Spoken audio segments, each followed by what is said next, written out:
Presiden Joko Widodo meminta awak media untuk menanyakan langsung ke pimpinan parpol terkait derasnya dukungan terhadap Bobi Nasution.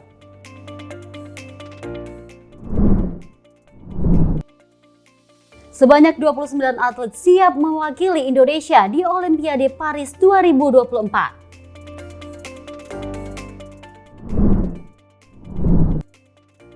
Menteri Pertahanan Republik Indonesia Prabowo Subianto ini menyambut kedatangan Grand Sheikh Al-Azhar di Jakarta.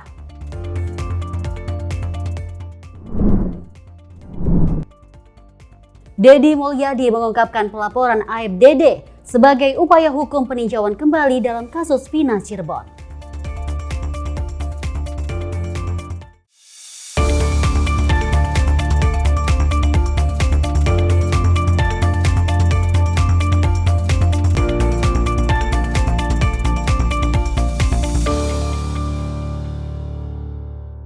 Halo, selamat malam pemirsa. Kompak sekali. Lagi-lagi kita kompak menyapa pemirsa yang ada di rumah yang saat ini sedang beristirahat dan juga sedang menikmati berita yang akan kita sampaikan, lebih tepatnya Tiara. Seperti informasi yang tadi telah kita sampaikan, ada Presiden Joko Widodo yang meminta media terkait Pilkada 2024 untuk pencalonan dari Bobi Nasution sendiri. Betul, jadi dalam Pilkada Sumatera Utara ini begitu banyak partai politik yang mendukung Bobi Nasution dalam pencalonannya, dan itu yang kemudian dipertanyakan kepada Presiden Joko Widodo. Selain itu juga ada isu di mana Olimpiade Paris 2024 tentu Indonesia optimis para atlet kita bisa meraih medali di sana, Dewi. Benar sekali, ada 3 katanya. Ini Menteri Olahraga di mana menyebutkan ada 3 cabang olahraga yang nantinya akan diusungkan atau mendapatkan medali. Nah, kita nantikan aja seperti apa ya informasinya. Dan juga ada terkait ini Menteri Pertahanan Republik Indonesia yang menyampaikan Prabowo Subianto menyambut kedatangan Grand Sheikh Al-Azhar di Jakarta. Betul, setelah sebelumnya bertemu dengan Presiden Joko Widodo, ini kemudian bertemu dengan Menteri Pertahanan Prabowo Subianto yang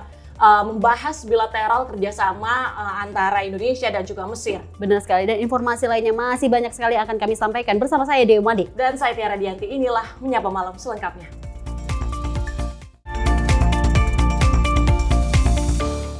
Kita awali Menyapa Malam berita kali ini di mana Ketua DPP Partai Golkar Aceh Hasan Syadzili ini menyebutkan alasan Golkar mengusung Wali Kota Medan Bobi Nasution menjadi Cagup Sumatera Utara lantaran Bobi dinilai memiliki kriteria seorang pemimpin. Aceh menegaskan bahwa dukungan itu terlepas dari status Bobi Nasution yang merupakan menantu dari Presiden Joko Widodo. Aceh mengatakan kapasitas Bobi Nasution menjadi sosok calon gubernur Sumatera Utara dapat dilihat dari pengalamannya saat memimpin daerah. Salah satunya ketika ia menjabat sebagai wali kota Medan. Aceh menepis anggapan sejumlah pihak yang masih mempertanyakan soal kapasitas Bobi Nasution yang kini ramai diusung oleh sejumlah partai politik untuk maju di Pilgub Sumatera Utara. Pernyataan Aceh sekaligus meluruskan adanya isu bahwa Golkar mengusung Bobi Nasution karena alasan menantu Jokowi. Mas Bobi jelas beliau pernah menjadi, saat ini juga pernah menjabat sebagai wali kota Medan. Tentu kapasitas beliau sebagai kepala daerah bisa dilihat dan dirasakan oleh masyarakat gitu. Maka sangat tidak tepat jika ada pihak yang mempertanyakan soal kapasitasnya Mas Bobi. Ya, saya kira dengan melihat kinerja beliau sebagai wali kota Medan, tentu kita bisa menilai gitu ya sejauh mana kinerja beliau dan kapasitas beliau yang memiliki kelayakan untuk menjadi calon gubernur di Sumatera Utara. Dari Jakarta, Sri Dewi Andayani, Dava Rizkiano, Sinpo TV melaporkan. Masih terkait Pilkada Sumatera Utara, di mana Sekjen Partai Amanat Nasional Edi Suparno ini mengatakan bahwa partainya siap untuk mendukung Ketua Himpunan Pengusaha Muda Indonesia atau HIPMI, Akbar Bukhori, sebagai pendamping Bobi Nasution di Pilkada Sumatera Utara 2024. Dan juga ini menurutnya Sumatera Utara butuh sosok yang dapat menaikkan dan juga menopang elektabilitas Bobi Nasution. Partai Amanat Nasional memberikan dukungan kepada menantu Presiden Joko Widodo Bobi Nasution untuk maju dalam kontestasi Pilkada Sumatera Utara 2024. Kendati demikian, Sekjen PAN Edi Suparno mengatakan bahwa partainya turut mengusulkan nama untuk menjadi pendamping Bobi. Kader muda yang diusulkan oleh PAN adalah Ketua Himpunan Pengusaha Muda Indonesia atau HIPMI, yaitu Akbar Bukhari. Menurut Edi, di Sumatera Utara butuh tokoh yang bisa mendongkrak dan menopang elektabilitas dari Bobi Nasution.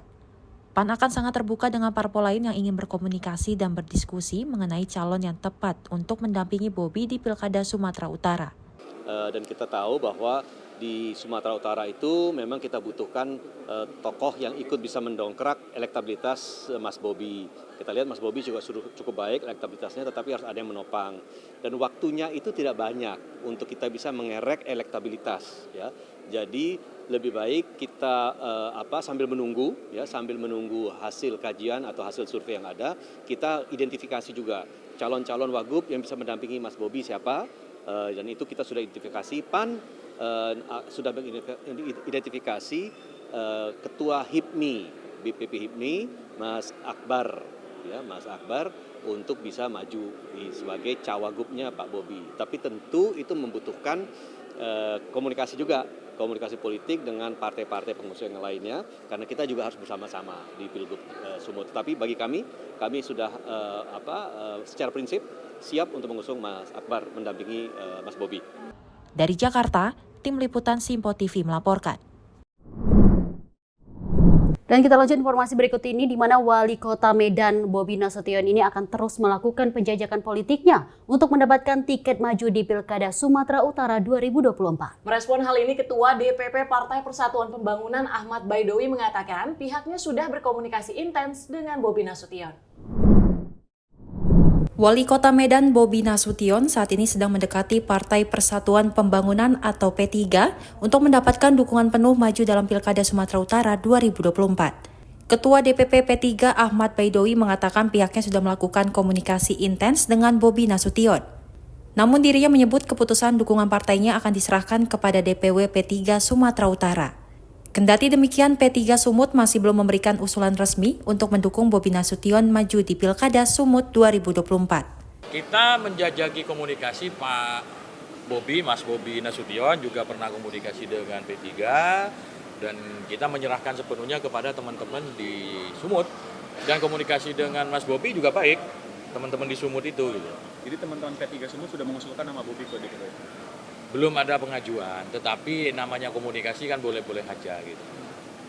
Perlu diketahui saat ini Bobi Nasution telah mengantongi sejumlah dukungan partai politik, yakni Partai Kebangkitan Bangsa atau PKB, Golkar, Gerindra, Nasdem, PAN, dan Partai Demokrat. Dari Jakarta, Fahrizal, Dava, Simpo TV melaporkan. Dan menanggapi hal ini, di mana Presiden Joko Widodo ini menanggapi perihal banyaknya partai politik yang memberikan dukungan terhadap Wali Kota Medan Bobi Nasution yang maju sebagai calon Gubernur Sumatera Utara. Presiden meminta hal itu sebaiknya ditanyakan langsung kepada partai politik yang mendukung Bobi.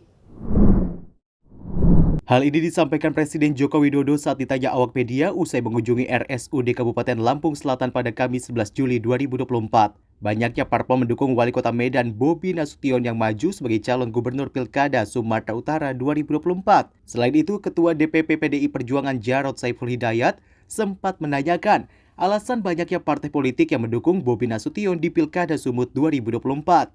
Menanggapi hal tersebut, Presiden Joko Widodo meminta untuk menanyakan langsung kepada sejumlah partai politik yang mendukung Bobi Nasution. Menurutnya, yang dilihat partai politik biasanya adalah elektabilitas. Kepala negara juga menekankan partai politik sudah pintar dalam mengukur potensi di pilkada. Saat Presiden Jokowi menjawab pertanyaan wartawan, Ketua Umum Partai Amanat Nasional yang juga Menteri Perdagangan, Zulkifli Hasan ikut menanggapi. Menurutnya, partai politik akan memilih calon yang berpotensi menang. Tanyakan partai-partai. Partai itu pinter-pinter. Biasanya dilihat adalah elektabilitas. Kita milih yang menang dong, gimana? Yang dilihat biasanya elektabilitas, ya. Jangan dipikir partai itu enggak. Partai itu pinter-pinter, apalagi ketuanya pinter-pinter. Dari Jakarta, tim redaksi Simpo TV melaporkan. Ya, Presiden Joko Widodo ini menanggapi ketika ditanya awak media, begitu banyak parpol yang kemudian mendukung Bobi Nasution dalam pencalonannya di Pilkada Sumatera Utara 2024, dan ditanggapi bahwa silahkan tanyakan ke parpol itu sendiri. Kalau parpol sekarang itu sudah dinilai pintar, mampu memahami peta politik dan juga potensi yang kemudian calon yang akan menang dalam Pilkada. Benar sekali Tiara, kalau kita lihat juga banyak juga nih partai yang mendukung, artinya banyak yang sudah memiliki kualifikasi dari Bobi Nasution sendiri. Seperti kalau kita lihat ini ada PKB dan juga Golkar yang sudah mengusulkan nama Bobi Nasution atau menyatakan mendukung ya Bobi Nasution. Dan juga ini ada juga statement dari Golkar tadi bahwa katanya Bobi ini layak masuk di Pilgub Sumatera Utara. Kita nantikan aja seperti apa. Betul, dan kalau misalnya tadi kita berbicara tentang Bobi, lalu siapakah sosok yang akan mendampingi? Kemudian ini PAN hadir mengusulkan ini Ketua HIPMI yang untuk dicalonkan untuk mendampingi Bobi dalam Pilkada Sumatera Utara 2024. Karena lagi-lagi sosok wakil ini dinilai menjadi salah satu faktor penting juga untuk meraih suara ataupun kemenangan dalam Pilkada 2024 nanti, Dewi. Iya, dan juga ini ada P3K yang juga jalin komunikasi intens dengan Bobi Nasution. Ya, ini agak panjang ya ceritanya ya, karena juga ada yang pro dan juga ada yang kontra mengenai. Sebenarnya kalau kita lihat bahwa Bobi Nasution ini sendiri sudah pernah menjabat di Sumatera Utara. Dan kalau tadi kita berbicara terkait Pilkada Sumatera Utara, kali ini kita beralih ke Pilkada Jawa Timur di mana Partai Demokrat ini resmi mengusung Hovifah Indar Parawansa dan Emil Dardak sebagai bakal calon gubernur dan calon wakil gubernur di Provinsi Jawa Timur. Dan juga ini Ketua Umum Partai Demokrat Agus Harimurti Yudhoyono ini menilai Hovifah sosok yang berhasil memimpin dan juga menyelesaikan berbagai masalah di Jawa Timur. Partai Demokrat kembali mengusung gubernur dan wakil gubernur petahana Hovifah Indar Parawansa dan Emil Dardak pada Pilgub yang akan berlangsung November 2024 mendatang. Penyerahan surat rekomendasi diberikan langsung oleh Ketua Umum Partai Demokrat Agus Harimurti Yudhoyono di DPP Demokrat pada Rabu malam. Dalam paparannya, Ketua Umum Partai Demokrat Agus Harimurti Yudhoyono menilai Hovifah sebagai tokoh politisi perempuan yang mempunyai sepak terjang hingga pengalaman yang mumpuni. AHY juga menyebut pasangan Hovifah dan Emil Dardak juga menorehkan berbagai prestasi pada periode masa kepemimpinannya di tahun 2019 hingga 2024. Tak hanya itu, AHY mengungkapkan bahwa Emil Dardak merupakan kader terbaik yang dimiliki oleh Partai Demokrat. Oleh karena itu, Partai Demokrat mendukung penuh Hovifah dan Emil untuk maju dalam Pilgub Jawa Timur. AHY berharap keduanya dapat memenangkan kembali pesta Demokrat tersebut. Partai Demokrat dengan penuh rasa bangga dan penuh kehormatan memberikan dukungan penuh sekaligus surat rekomendasi kepada Ibu Hovifah Indar Parawansa dan Mas Emil Elestianto Dardak sebagai pasangan calon gubernur dan calon wakil gubernur Provinsi Jawa Timur periode 2024-2029. Dari Jakarta, Jihan Nabila, Mutia Anggiani, Simpo TV melaporkan. Dan kita lanjut informasi berikut ini di mana Ketua Umum Partai Demokrat Agus Harimurti Yudhoyono ini menyampaikan sosok Hovifah Indar Parawansa dan Emil Dardak ini merupakan pasangan yang ideal. Hal itu diungkapkan AHY usai menyerahkan surat rekomendasi kepada Hovifah dan Emil untuk kembali maju di Pilkada Jawa Timur 2024. Partai Demokrat kembali mengusung dan memberikan dukungan kepada pasangan Hovifah Indar Parawansa dan Emil Dardak. Hal itu dibuktikan dengan penyerahan surat rekomendasi kepada keduanya untuk maju sebagai calon gubernur dan calon wakil gubernur Jawa Timur di Pilgub mendatang di kantor DPP Partai Demokrat Jakarta pada Rabu 10 Juli 2024. Dalam kesempatan itu, Ketua Umum Partai Demokrat Agus Harimurti Yudhoyono menyampaikan alasan mendukung keduanya, yakni Hovifah Indar Parawansa dan Emil Dardak yang dinilai sebagai figur pemimpin politik yang memberikan berbagai torehan prestasi. Lebih lanjut, AHY juga menilai Hovifah dan juga Emil merupakan pasangan duet yang sangat ideal. Ibu Hovifah Indar Parawansa, salah satu tokoh perempuan yang sangat dikenal, bukan hanya di Jawa Timur tapi juga secara nasional. Rekam jejak, sepak terjang, titian karirnya luar biasa. Bisa dikatakan politisi perempuan paling lengkap di Indonesia ini karena pernah masuk di semua lini, baik di parlemen maupun pemerintahan. Dan beliau selama 5 tahun terakhir menjadi gubernur Provinsi Jawa Timur. Dengan berbagai torehan prestasi, kesuksesan, baik menurunkan angka kemiskinan, kesenjangan, meningkatkan indeks pembangunan manusia, dan berbagai capaian di bidang ekonomi dan kesejahteraan rakyat lainnya, tentunya ini menjadi alasan mengapa masyarakat Jawa Timur masih sangat mencintai dan mendukung Ibu Khofifah 5 tahun ke depan. Dan tentu pasangannya, Mas Emil Elistianto Dardak, salah satu kader terbaik Partai Demokrat yang saat ini juga mengemban amanah sebagai Ketua Dewan Pimpinan Daerah Partai Demokrat Jawa Timur. Seorang politisi muda berangkat dari Bupati Trenggalek dan kemudian sukses mendampingi Ibu Khofifah sebagai Wakil Gubernur 5 tahun terakhir ini, juga telah mengisi ruang-ruang pembangunan sesuai dengan ekspertis dan pengalamannya, dan tentu dengan pendekatan anak muda untuk bisa memenangkan hati dan pikiran masyarakat Jawa Timur secara keseluruhan. Oleh karena itu, pasangan ini pasangan yang sangat ideal, pengalaman yang luar biasa dari Ibu Khofifah, wisdom yang juga luar biasa, diperkuat oleh energi dan kreativitas Mas Emil Dardak. Insya Allah 5 tahun ke depan Jawa Timur semakin sukses dan semakin sejahtera rakyatnya. Dari Jakarta, Jihan Nabila Mutia Anggiani, Sinpo TV melaporkan. Dan kita masuk dengan informasi di Pilgub Jatim 2024 di mana bakal calon wakil gubernur Jawa Timur Emil Dardak buka suara terkait isu dirinya yang digadang-gadang masuk ke dalam jajaran kabinet Prabowo Gibran. Emil mengaku memilih berikhtiar untuk mendampingi Khofifah Indar Parawansa maju di pemilihan gubernur Jawa Timur mendatang. Politikus Partai Demokrat yang juga merupakan bakal calon gubernur Jawa Timur Emil Dardak dikabarkan masuk ke dalam bursa calon menteri di pemerintahan Prabowo Subianto dan Gibran Rakabuming Raka. Merespon hal itu, Emil menjelaskan jika pemilihan menteri merupakan hak prerogatif presiden dan bukan dengan mencalonkan diri. Meski ditawari posisi menteri, Emil menegaskan bahwa pengabdian kepada masyarakat Jawa Timur adalah prioritas utamanya. Kalau kabinet itu bukan pemilihan dengan mencalonkan diri, tetapi kan prerogatif penuh dari Bapak Presiden sekarang dan nantinya. Gitu. Jadi saya rasa bukan kompetensi saya untuk menjawab, tapi kebetulan bahwa koalisi yang mengusung Ibu Khofifah dan saya itu juga ada Partai Gerindra, yang mana ketua umumnya adalah Bapak Prabowo Subianto, Presiden terpilih, sehingga saya rasa sudah terjawab dengan sendirinya bahwa fokus dari ikhtiar pengabdian saya dan juga amanah yang disampaikan oleh ketua umum saya, Bapak AHY, adalah untuk kembali mendampingi Ibu Khofifah, meneruskan ikhtiar dan prestasi-prestasi beliau dalam menyejahterakan dan mengabdikan diri untuk masyarakat Jawa Timur. Dari Jakarta, Jihan Nabila Mutia Anggiani, Sinpo TV melaporkan.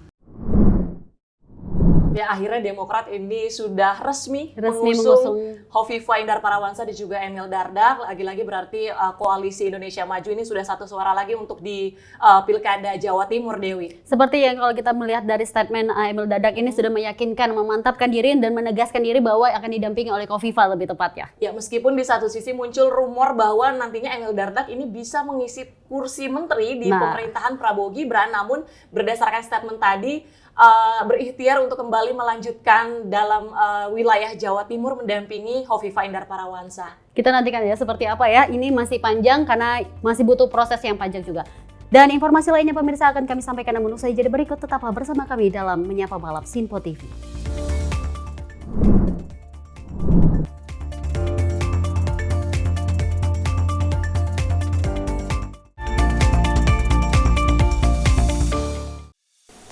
Salam jumpa pemirsa, Anda menyaksikan Sinpo Sepekan bersama saya Syam Hakung. Beragam informasi selama sepekan kami sajikan untuk Anda. Rangkuman berita yang menjadi sorotan media massa siap menemani akhir pekan Anda bersama keluarga tercinta.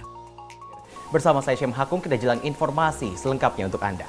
Kami hadirkan Sinpo Sepekan setiap minggu pukul 6 pagi hanya di Sinpo TV. Apa kabar pemirsa? Senang sekali saya Sally Siregar dapat menjumpai Anda dalam Sinpo Dunia Sepekan. Kami temani akhir pekan Anda bersama sanak saudara dan keluarga tercinta. Dengan sajian informasi yang unik dan menarik dari berbagai negara. Pastinya kami akan memberikan berita yang unik dan menarik yang kami rangkum dalam Simpo Dunia Sepekan. Jangan lewatkan Simpo Dunia Sepekan setiap Sabtu dan Minggu hanya di Simpo TV.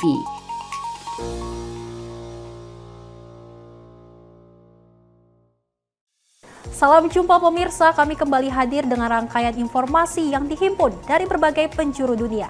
Kami hadirkan rangkuman informasi terkini dari seluruh penjuru dunia hanya untuk Anda. Informasi paling penting dan sajian berita menarik kami sajikan hanya di Simpo Dunia. Bersama saya Sally Siregar, inilah Simpo Dunia selengkapnya. Jangan lewatkan Simpo Dunia setiap Senin hingga Jumat di Simpo TV.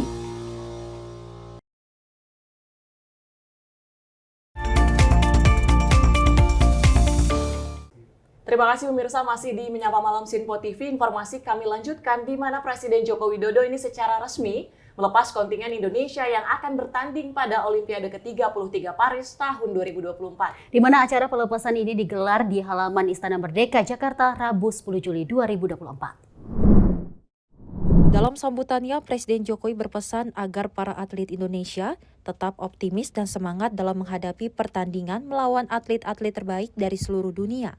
Hal tersebut penting agar harapan rakyat Indonesia dapat terwujud dengan baik. Ia juga berharap para atlet terbaik bangsa dapat menorehkan prestasi dalam ajang olahraga paling bergengsi ini, sehingga dapat memberikan kebanggaan bagi masyarakat, bangsa, dan negara. Presiden juga mengungkapkan bahwa para atlet yang akan diberangkatkan ke Paris ini merupakan atlet pilihan yang telah melalui serangkaian seleksi ketat. Ia pun mengingatkan agar para atlet mempersiapkan diri dengan baik karena penampilan mereka pada Olympic Games 33 Paris 2024 akan menjadi perhatian masyarakat dunia. Olympic Games 33 Paris 2024 akan berlangsung pada 26 Juli sampai 11 Agustus 2024 dan diikuti sebanyak 182 negara dengan mempertandingkan 32 cabang olahraga. Sebanyak 29 atlet Indonesia yang terdiri dari 16 atlet putra dan 13 atlet putri akan bertanding dalam ajang tersebut. Para atlet tersebut akan didampingi 20 pelatih, 9 ofisial, dan 28 anggota headquarter yang terdiri tenaga pendukung medis, sport performance analysis, dan media. Dari Jakarta, tim redaksi Simpo TV melaporkan. Kita lanjut informasi berikut ini di mana Indonesia mengirim sebanyak 29 atlet dari 12 cabang olahraga untuk berlaga di Olimpiade Paris 2024. Menteri Pemuda dan Olahraga Dito Aryo Tejo mengatakan atlet Indonesia ini mempunyai peluang yang bagus untuk membuat kejutan dengan meraih prestasi maksimal di Olimpiade Paris mendatang. Sebanyak 29 atlet dari 12 cabang olahraga akan berlaga di ajang bergengsi Olimpiade Paris 2024 pada 26 Juli mendatang. Menteri Pemuda dan Olahraga atau Menpora Dito Aryo Tejo menyebut cabang olahraga seperti bulu tangkis, panjat tebing, dan angkat besi dapat meraih medali untuk Indonesia. Menurutnya 3 cabang olahraga tersebut merupakan cabur unggulan, sehingga diyakini untuk menang dalam ajang bergengsi Olimpiade Paris 2024. Ya, pastinya untuk emas ya kita banyak berharap dari badminton pastinya. Dan jika dilihat dari perolehan di kualifikasi, kita harus menjaga performa di wall climbing dan juga di weightlifting. Mungkin itu adalah cabang olahraga yang secara perhitungan memiliki potensi yang besar untuk mendapatkan medali. Dari Jakarta, Farijal Ahmad, Simpo TV melaporkan. Sebelum kemudian sudah dilepas oleh Presiden Joko Widodo, ini sudah dikukuhkan terlebih dahulu oleh Menpora Dito Aryo Tejo, dan harapannya pasti masyarakat Indonesia kita optimis atlet-atlet yang kemudian berangkat ini bisa menorehkan sejarah, menorehkan prestasi, membawa pulang medali ke Indonesia. Dewi. Benar sekali, kalau kita kutip dari tadi statement Menteri Olahraga, di mana juga menyampaikan bahwa cabang olahraga ini akan diungguli dari 3 cabang olahraga seperti adanya bulu tangkis dan juga panjat tebing dan juga angkat besi. Ya, kita harapkan semoga ini atletnya membawa medali yang banyak ya, lebih tepatnya.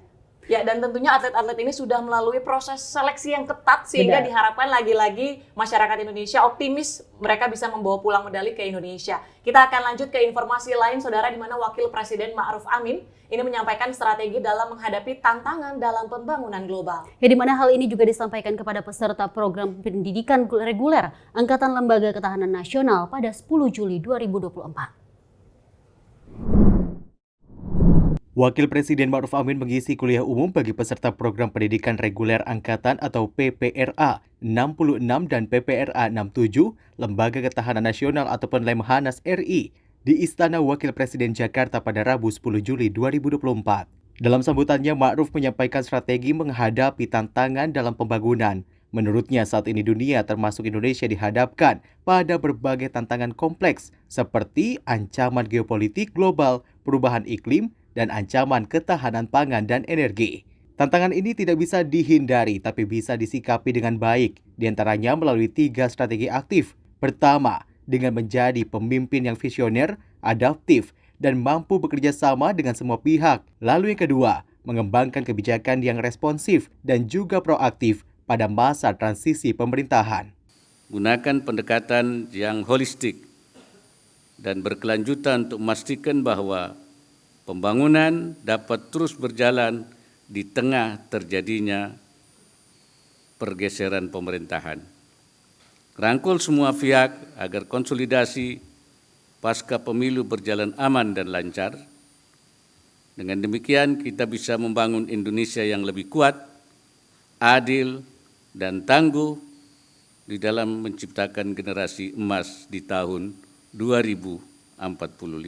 Lebih lanjut disampaikan poin ketiga yaitu terus konsisten mendukung keberlanjutan program pemerintah karena sejatinya setiap pemerintahan adalah pemegang tongkat estafet pemerintahan sebelumnya. Dari Jakarta, tim redaksi Sinpo TV melaporkan. Dan kita lanjut informasi berikut ini di mana Menteri Pertahanan Republik Indonesia Prabowo Subianto ini menyambut kunjungan Grand Sheikh Al-Azhar di kantor Kementerian Pertahanan Jakarta pada Rabu kemarin. Kedatangan Grand Sheikh disambut dengan jajar kehormatan dan dilanjutkan dengan mendengarkan lagu kebangsaan kedua negara.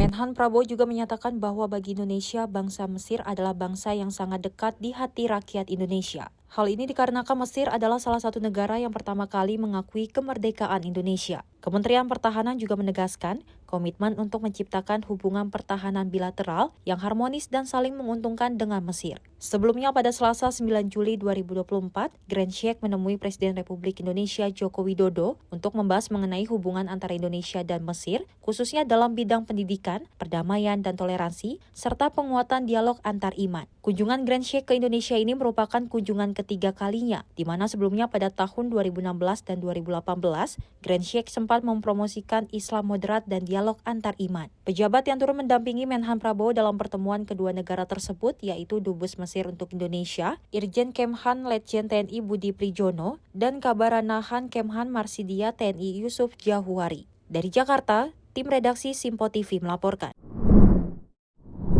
Ya, kunjungan dari Grand Sheikh Al-Azhar ini sebelumnya juga bertemu dengan Presiden Joko Widodo, salah satunya membahas terkait dengan isu perdamaian, kemudian juga isu toleransi, di mana lagi-lagi yang digaungkan adalah gencatan senjata untuk di Gaza, Dewi. Benar sekali, kalau kita lihat juga nanti akan diwakili dan juga dihadiri bahwa bertemu sebelumnya dengan Retno Marsudi, Menteri Luar Negeri, yang juga menyatakan bahwa ini merupakan kuat mengenai pentingnya perdamaian, toleransi, dan saling menghargai. Betul, dan dalam pertemuan kali ini dengan Menteri Pertahanan Prabowo juga terkait pembahasan bilateral kedua negara, dan di satu sisi juga Grand Sheikh Al-Azhar ini turut mendoakan untuk kepemimpinan Prabowo Subianto yang nantinya akan dilantik pada Oktober nanti.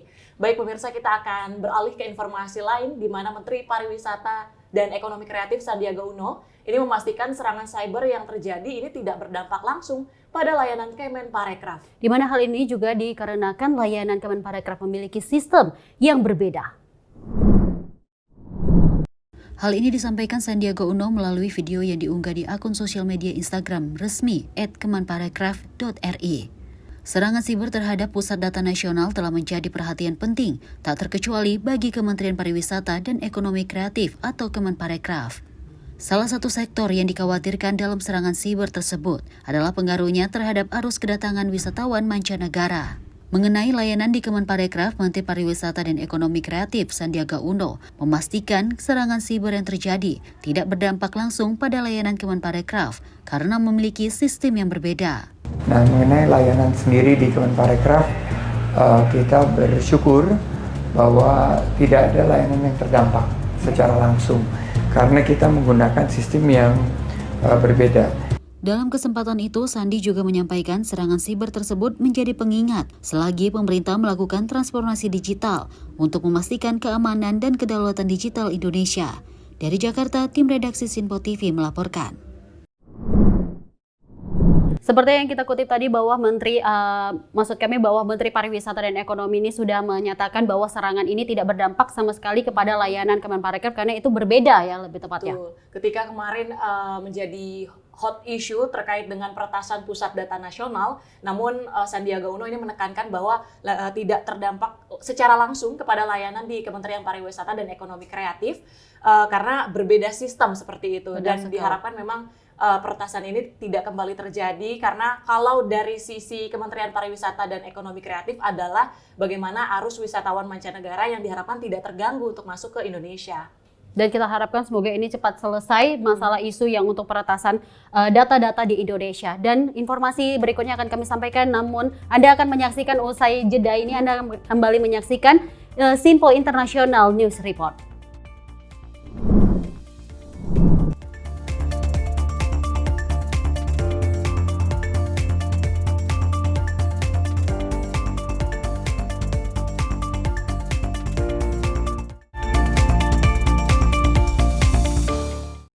Menyapa Anda sebelum memulai hari dengan penuh semangat pagi. Halo, selamat pagi. Pagi Sally, pagi pemirsa dimanapun semua. Beragam informasi dari seluruh penjuru negeri siap menemani Anda di pagi hari. Kami hadirkan beragam informasi terkini yang terjadi dari dalam dan luar negeri, tentunya dengan nuansa masa kini. Wow, Sally, bener kan? Aku bilang tadi bahwa kekalahan adalah kemenangan yang tertunda. Oke, tetap tebarkan semangat dan juga terbitkan keceriaan. Sebarkan cerita terbaik Anda untuk orang di samping Anda. Saya Wira Ananta. Dan saya Fetsi Rahmadi. Kami pamit undur diri. Selamat pagi. Dan sampai jumpa. Sampai jumpa. Pastikan Anda bersemangat di pagi hari bersama kami dalam program Menyapa Pagi. Senin hingga Jumat pukul 6 pagi hanya di Sinpo TV.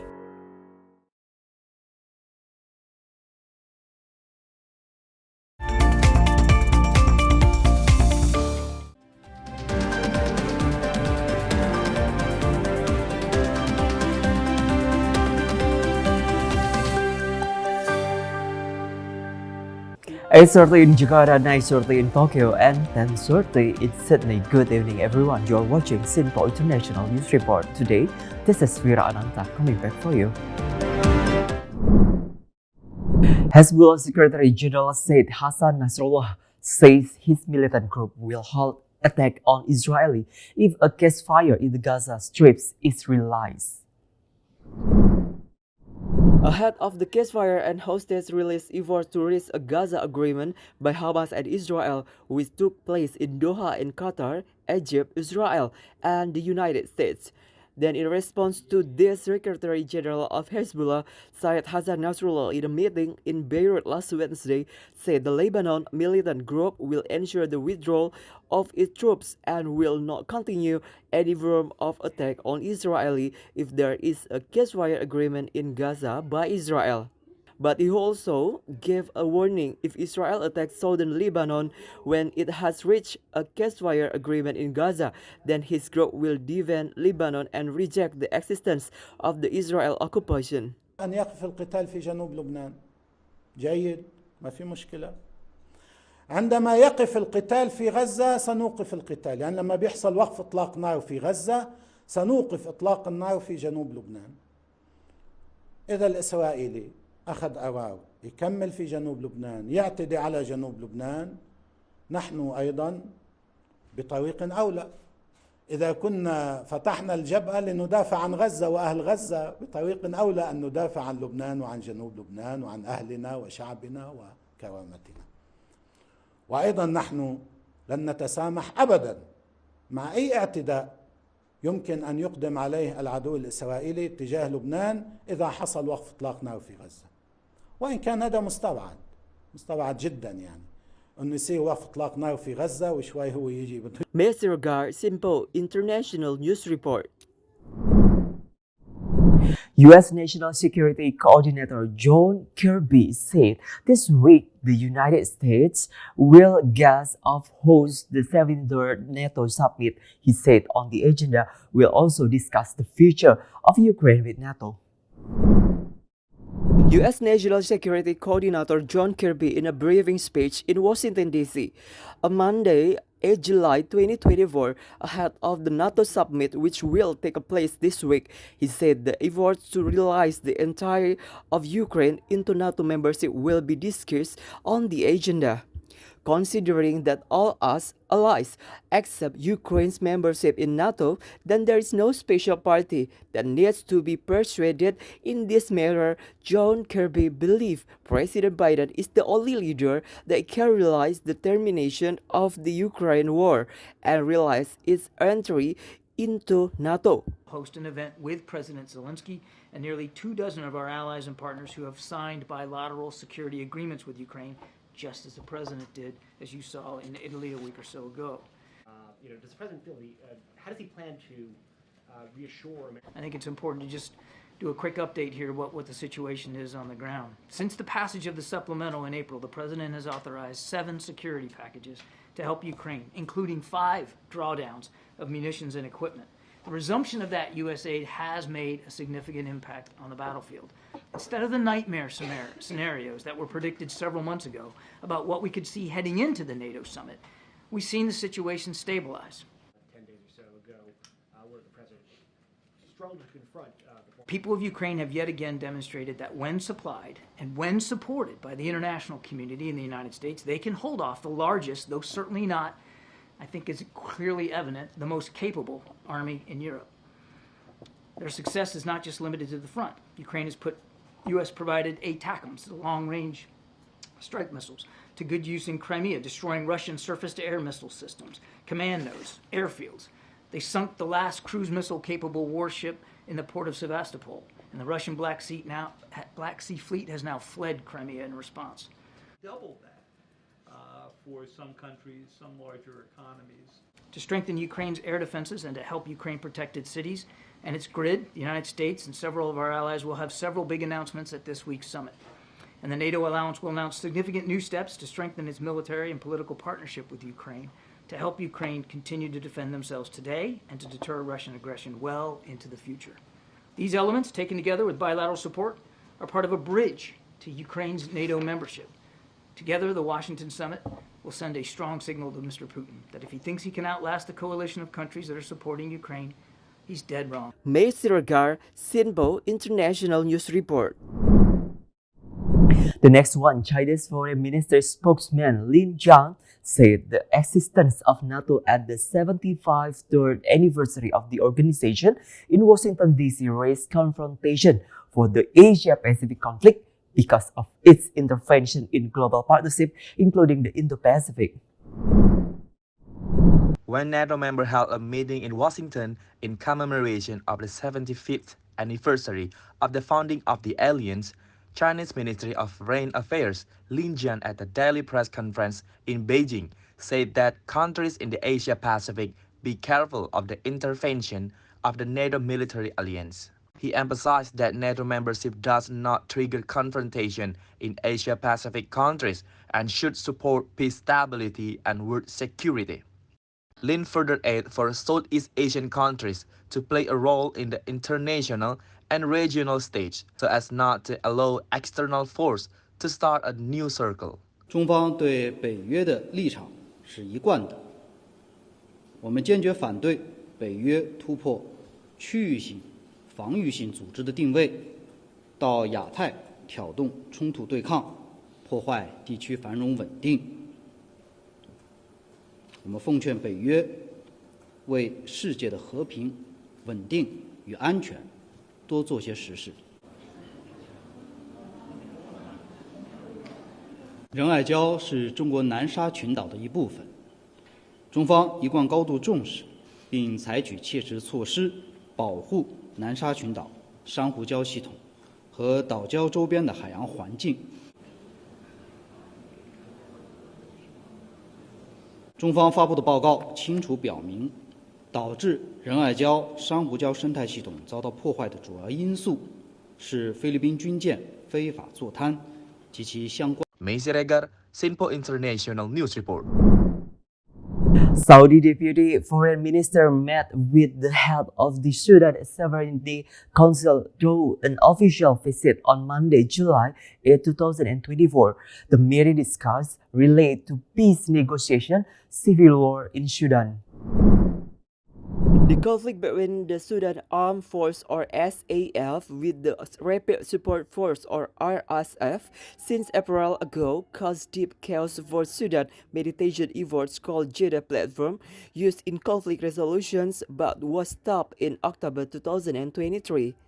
Addressing the conflict that continued to drag on, Deputy Foreign Minister Saudi Walid bin Abdul Karim Al-Quraiji made an official visit with the chairman of the Sudan Transitional Sovereignty Council, Abdel Fattah al-Burhan, on Monday, 8 July 2024. The meeting discussed negotiation by Saudi Arabia in order to end the civil war. Saudi Arabia will strive for the security and stability of Sudan to be maintained because Sudan has a great influence on regional security, so the need to solve the problem that occur.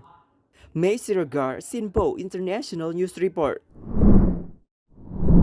Back to Jakarta, Indonesia, in narrower discussion at the 2024 International Conference, the Director of Public Diplomacy, MOFA Indonesia, said that he implemented several religious and cultural policies and education in its region in Indonesia. The Director of Diplomacy of the Ministry of Foreign Affairs of Indonesia, Ani Nigriawati, explained the technical matters applied to improve religious and cross-cultural literacy, namely by concentrating education among religious circles. This is conveyed in distributing literacy of religious and cultural understanding to the Indonesian people, such as collaborating with universities in Indonesia. We had cooperation with UIII, Universitas Islam International Indonesia. Yeah, we work also in terms of research. Let's say religious, researchers. Yeah, we work with UIII, and then we also work with other UIN as well, national or state university, and also we work also with the civil society. We have one partner, it's called Santri Diplomacy.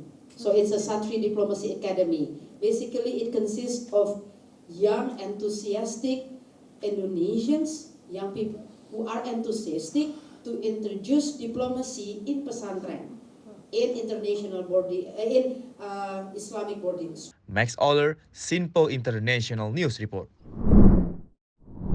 Yep, the last one, we have the International Conference on Cross-Cultural Religious Literacy 2024 official edit. Discussion related to the religious and cultural issues from within the country have been discussed at the conference. The International Conference on Religious Literacy and Cross-Cultural Literacy, which was held by the Indonesian Ministry of Foreign Affairs on July 10 to 11. In this conference, 5 panels have been held where the main discussion of cultures, religious, scope, and point of view with other problems. Dozens of speakers have also presented the concept of thinking in the application of cultural and religious diversity to inside and outside Indonesia. This conference collaborates with the Ministry of Law and Human Rights as well as the other agencies outside the government. The end of the conference consists in one goal for all parties, namely to live side by side without looking at the background. Max Oller, Azizul Hakim, Sinpo International News Report.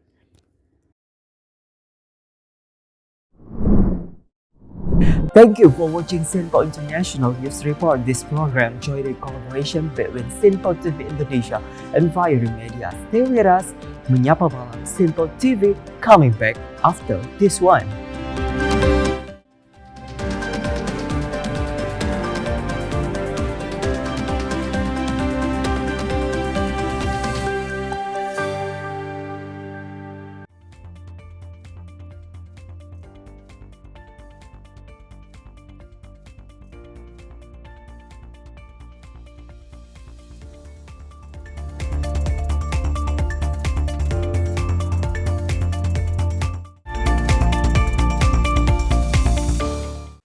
Halo, salam jumpa pemirsa. Senang sekali kita kembali hadir menjumpai Anda dalam Menyapa Malam ini.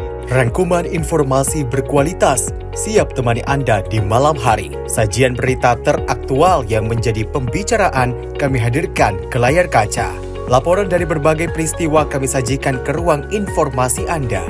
Kami hadirkan topik yang jadi sorotan dengan nuansa kekinian. Bangga sekali yang melihat sepak bola Indonesia akhirnya seperti itu. Selain main di Qatar, Presiden juga ikut ya, para menteri. Tapi bukan di Qatar. Ya, di Gorontalo. Ini di Gorontalo pada saat meninjau panen raya seperti itu, panen raya jagung di Provinsi Gorontalo. Dan kita berharap kok peristiwa-peristiwa seperti ini jauh-jauh lah ya, benar kan Andi ya.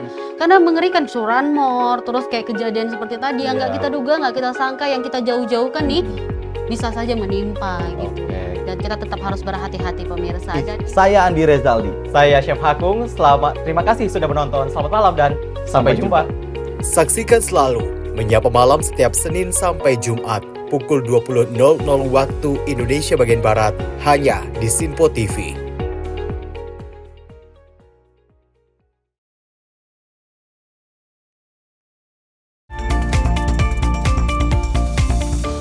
Terima kasih pemirsa, Anda masih menyaksikan Menyapa Malam dan bersama saya Deo Manik dan rekan saya Tiara.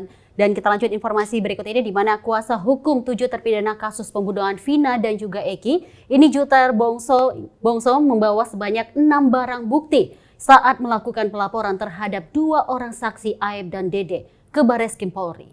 Salah satu barang bukti yang dibawa adalah surat berupa putusan petikan pengadilan nomor 4 dan nomor 3 di Pengadilan Negeri Cirebon. Kuasa hukum terpidana Jutek Bongso menjelaskan pelaporan yang dilakukan bertujuan untuk menguji kembali kesaksian dari 2 orang saksi, Aib dan Dede, terkait kasus pembunuhan Vina dan Eki. Pelaporan terhadap keduanya turut didampingi oleh mantan Bupati Purwakarta, Deddy Mulyadi, dan keluarga dari terpidana. Dalam laporannya, Jutek Bongso telah membawa 6 barang bukti, diantaranya bukti surat pernyataan dari para saksi maupun para terpidana, dan bukti digital berupa pengakuan dari Aib dan Dede di podcast milik Deddy Mulyadi. Tak hanya itu, dirinya juga membawa bukti dari saksi baru yang menguatkan bahwa kesaksian atau pernyataan dari Aib dan Dede diduga bersalah atau tidak benar. Kami membawa paling sedikit ada 6 bukti ya hari ini. Ada bukti surat ya, yaitu berupa putusan petikan pengadilan nomor 4 ya dan nomor 3 di Pengadilan Negeri Cirebon. Kemudian kami membawa surat kuasa ya dari para terpidana dan juga keluarga terpidana. Kami juga membawa bukti surat pernyataan dari para saksi maupun dari para terpidana itu sendiri masing-masing. Banyak sekali, bahkan saksi baru yang menguatkan apa yang disampaikan oleh Aib dan Dede itu adalah patut diduga tidak benar. Maka kita uji kan gitu kan, membawa ke bukti-bukti ini kita akan laporkan kepada teman-teman di Barreskrim. Dari Jakarta, Jihan Nabila Mutia Anggiani, Sinpo TV melaporkan.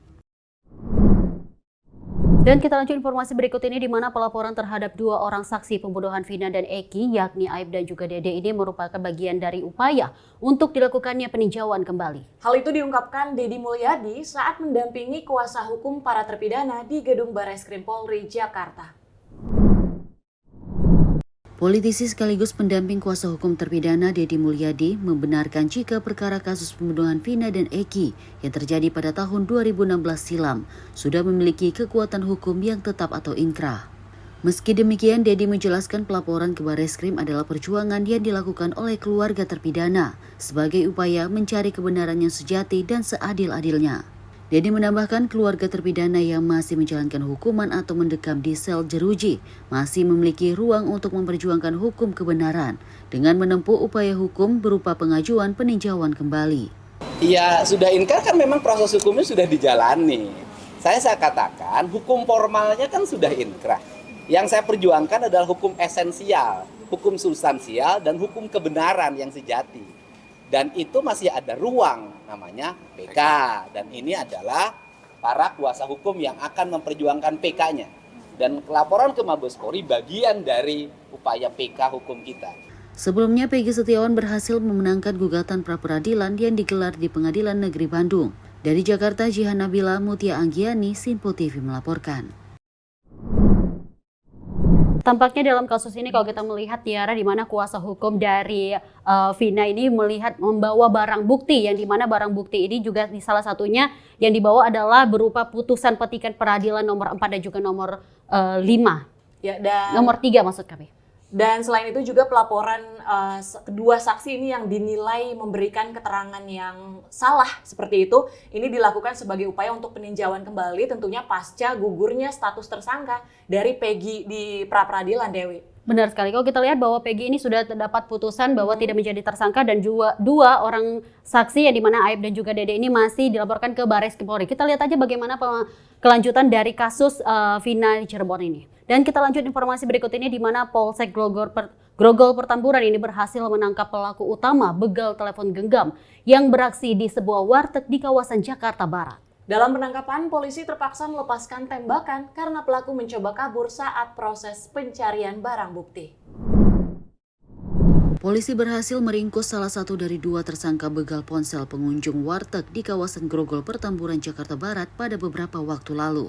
Sebelumnya, begal tersebut menyasar sepasang kekasih yang sedang menikmati makanan di warteg. Namun secara tiba-tiba tersangka datang ke warteg dan membawa ponsel mereka sambil mengacungkan sebilah golok. Korban tak bisa berbuat apa-apa karena begal tersebut membawa senjata tajam.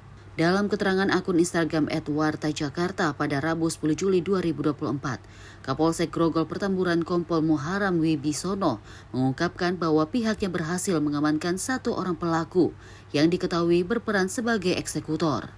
Dalam video yang diunggah oleh akun tersebut, pelaku berhasil dilumpuhkan dengan timah panas di bagian kaki kiri. Diduga pelaku melawan petugas saat hendak diamankan.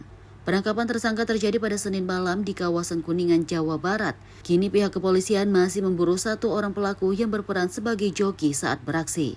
Dari Jakarta, tim redaksi Sinpo TV melaporkan. Kita lanjut informasi ini, di mana rekaman CCTV ini memperlihatkan 2 orang melakukan aksi pencurian baterai aki cadangan traffic light di Simpang Patal, Palembang, Sumatera Selatan. Tak berselang lama, petugas berhasil memergoki aksi kedua pelaku dan langsung menangkap serta membawanya ke kantor Polsek Ilir Timur 2, Palembang. Terekam CCTV saat mencuri baterai cadangan lampu merah di Simpang Patal, Jalan Residen Abdul Rojak. 2 orang pria di Palembang ditangkap oleh pihak kepolisian. Dalam rekaman tersebut, kedua pelaku yakni MA 35 tahun dan F 31 tahun melakukan aksinya pada pukul 5 pagi waktu Indonesia Barat. Mereka melakukan pembongkaran terhadap terali baterai tersebut. Pelaku sempat memakai topeng agar identitas mereka tidak dapat diketahui oleh polisi. Tak sampai 20 menit, kedua pelaku yang menggunakan linggis berhasil menjebol terali dan mengangkut baterai gardu yang dicuri. Belum sempat membawa kabur hasil curiannya, pihak Polsek IT2 yang mendapatkan laporan dari petugas Comment Center CCTV Polda Sumsel langsung menangkap kedua pelaku. Kapolsek Ilir Timur 2, Kompol Desi Arianti, mengungkapkan pelaku sudah melakukan aksi pencurian sebanyak 4 kali. Ia menjelaskan pelaku merusak teralis dan box gardu listrik menggunakan besi sejenis linggis dan tang pemotong sebelum mencuri baterai tersebut. Petugas berhasil mengamankan barang bukti dari tangan kedua pelaku, termasuk peralatan yang digunakan untuk merusak kerangkeng besi dan box gardu seperti linggis dan tang. Dari Jakarta, tim redaksi Sinpo TV melaporkan. Kita beralih ke informasi di mana Satuan Reserse Kriminal Polres Jakarta Barat ini menggerebek sebuah apartemen di kawasan Grogol Petamburan, Jakarta Barat.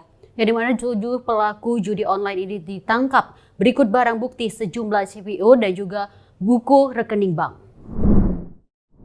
Sejumlah petugas kepolisian Satuan Reserse Kriminal Polres Jakarta Barat melakukan penggerebekan sebuah apartemen di kawasan Grogol Petamburan, Jakarta Barat. Di dalam sebuah kamar apartemen, petugas menangkap 7 orang pelaku judi online. Mereka ditangkap tanpa perlawanan. Dari tangan mereka, polisi menyita barang bukti sejumlah CPU dan juga buku rekening bank. Ada mengamankan 7 orang pelaku terkait tindak pidana 303.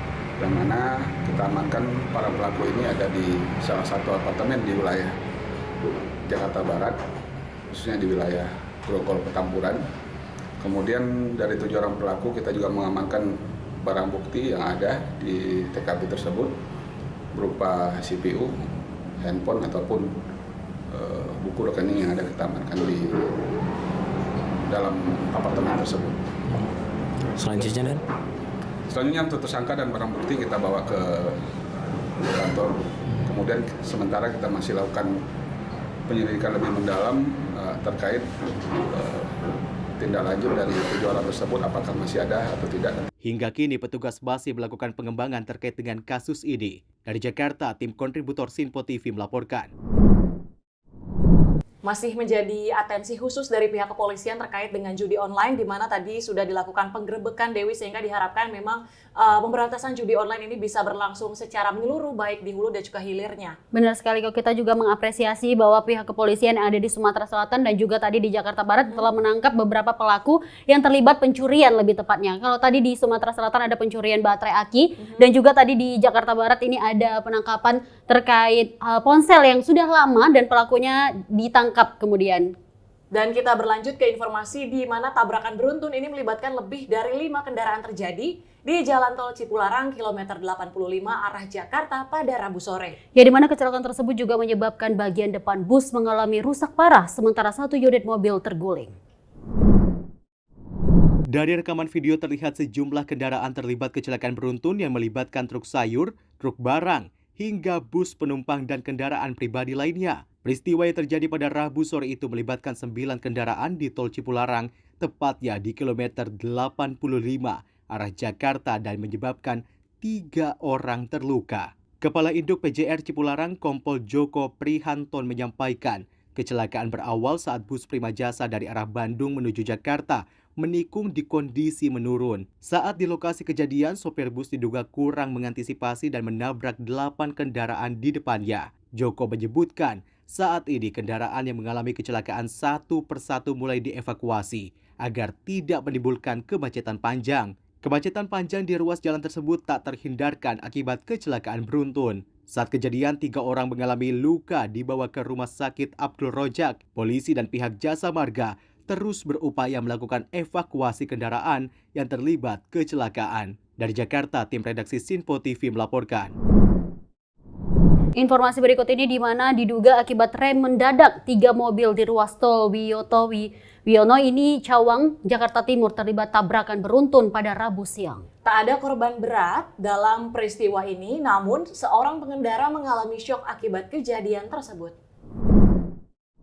3 mobil yang melintas di ruas tol Wiyoto Wiono, Cawang, Jakarta Timur ini mengalami kecelakaan beruntun hingga kondisi mobil ketiganya rusak akibat benturan kendaraan. Salah satu pengemudi syok di lokasi kejadian akibat peristiwa ini. Kecelakaan pada Rabu siang ini terjadi di kilometer 3600 antara mobil jenis minibus dan SUV. Diduga penyebab kecelakaan akibat pengereman mendadak dari salah satu kendaraan. Ya, tadi saya lagi nunggu bus Transjakarta, tadi saya lihat ada kecelakaan. Tadi saya kurang tahu pasti ya, tapi saya lagi di halte, terus tiba-tiba dengar suara brak aja. Kencang itu, ternyata saya lihat ada mobil tabrakan. Beruntun itu 3 mobil beruntun. Yang parah yang paling belakang gitu. Korbannya sih saya lihat sih tadi nggak ada, tapi kayak ada yang luka-luka gitu. Tangis juga, ada teriak-teriak itu cewek. Tadi kendaraan langsung dibawa ke petugas, derek bawa. Ketiga mobil kemudian dibawa petugas jalan tol ke bengkel terdekat. Dari Jakarta, kontributor Sinpo TV melaporkan. Lagi-lagi kalau kita lihat peristiwa ini bahwa di mana kecelakaan beruntun 3 mobil di ruas tol mengakibatkan banyak sekali orang-orang yang terjadi kesulitan lebih tepatnya. Ini diharapkan semoga pengemudi ini lebih tepatnya selalu mematuhi peraturan lalu lintas. Betul sekali, Dewi, dan semoga ini menjadi perhatian juga dari seluruh masyarakat ataupun pengendara, lagi-lagi karena ketika terjadi kecelakaan tersebut bukan hanya pengemudi namun bisa juga mengakibatkan adanya korban-korban lain di belakangnya seperti itu, Dewi. Tapi beruntung tidak ada korban jiwa dalam insiden ini dan kita harapkan ini menjadi pelajaran juga untuk masing-masing seluruh masyarakat yang mau berpergian, apalagi di kondisi jalan tol ini tetap untuk berhati-hati menjaga peraturan lalu lintas dan juga menjaga kesehatan. Informasi tadi sekaligus mengakhiri jumpa kita di edisi Menyapa Malam pada kali ini. Saya Tiara Dianti. Saya Dewi Manik pamit undur diri. Terima kasih atas kebersamaan Anda. Selamat malam, sampai jumpa.